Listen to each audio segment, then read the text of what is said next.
Сәлем баршаңызға. Бүгін осындай өте жұмсақ болып пісатын, өте жақсы көтерілетін пирог жасаймыз. Бір стакан қаймаққа бір чайна ложка соданы салып, бірінші гасить етіп аламыз. Бұл массамыз біраз көтеріліп тұрады. Шұңғылдау ыдысқа 2 жұмыртқамызды жарып, венчиктің көмегімен араластырамыз. Үстіне қантымызды салып, қантымыз ергенге дейін тағы да араластырып шығамыз. Жаңағы көтерілген қаймағымызды осы массаға салып, екеуін араластырамыз.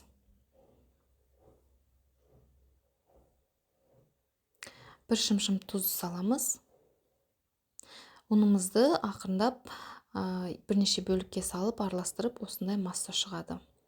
2 ас қасық сұйық майымыз саламыз. Енді ыдысымызды майлап алып, үстіне біраз ұн себеміз, жабысып қалмас үшін пирогымыз. Жаңағы шыққан массамызды осы ыдысымызға барлығын құйып шығамыз. Дұрыстап тегістейміз. Үстіне кез келген өзіңіз қалаған жеміс-жидекпен әсемдесеңіз болады. Мен бұл пирогымды қатырылған малинамен әсемдедім.